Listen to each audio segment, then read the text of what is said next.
90 দিনের কথা বলা হয়। আরে হারামজাদা, তুই ক্ষমতায় আসুস 30 দিন, তুই 90 দিনের কি বিচার করবি বেটা? আমি করো 90 দিনের কথা বলে আগামী 30 কার্য দিবসের মধ্যে দ্রুত বিচারিক ট্রাইব্যুনালের মধ্য দিয়ে আন্তর্জাতিক গোয়েন্দা সংস্থার যারা পেশাদারী এবং নির্ভরযোগ্য তাদের মধ্য দিয়ে শরীফ ওসমান হাদির খুনের সাথে যারা জড়িত রয়েছে তাদেরকে গ্রেফতার করে আগামী 30 কার্য দিবসের মধ্যে বিচার নিশ্চিত করতে হবে। কোনো হাঙ্কি পাঙ্কি চলবে না। প্রিয় ভাইয়েরা, আমরা বলেছি, আমাদেরকে এখনো বিভিন্ন মাধ্যম থেকে জানানো হয় যে শহীদ ওসমান হাদিকে যারা হত্যা করেছে তারা এই দেশেই রয়েছে, এবং আমাদেরকে বলা হচ্ছে যে 25 তারিখে তো সকলে জনাব তারেক রহমান দেশে আসবেন, তার জন্য জনগণ উতলা হয়ে থাকবেন। এই সময়ে এই সন্ত্রাসীদেরকে বাহিরে পাঠানোর একটা প্রক্রিয়া চলছে।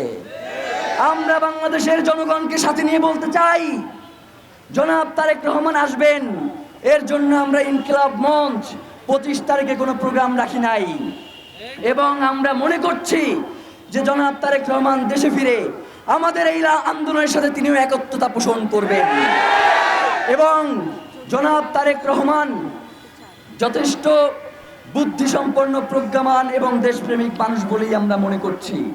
সুতরাং তিনি বাংলাদেশের স্বাধীনতার সার্বভৌমত্ব বিনষ্ট হয়, বাংলাদেশ ইনসাফ কায়েমের যেই লড়াই সেটা বাধাগ্রস্ত হয়, দেশপ্রেমিক তারেক রহমান এই ধরনের কোনো সিদ্ধান্ত নেবেন না।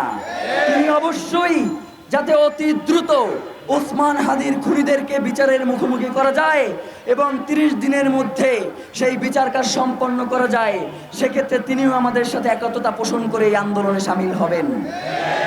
প্রিয় ভাইয়েরা, আমরা ইনকিলাব মঞ্চ আপনাদেরকে সর্বশেষ যেই কথাটা বলতে চাই, আগামী 30 দিনের মধ্যে শহীদ ওসমান হাদিকে যারা খুন করেছে, আমরা মনে করছি তাকে যেই গুলিটা করা হয়েছে, এই খুনি চক্রের সব থেকে ছোট গুরুত্বপূর্ণ ব্যক্তি হচ্ছে যে গুলিটা করেছে। সব থেকে বড় রাঘব বোয়ালদেরকে আড়াল করবার জন্যই তাকে এখন পর্যন্ত জনসম্মুখে আনা হয় নাই। এই রাঘব বোয়াল কারা আমরা জানি, আমরা বোঝার চেষ্টা করছি।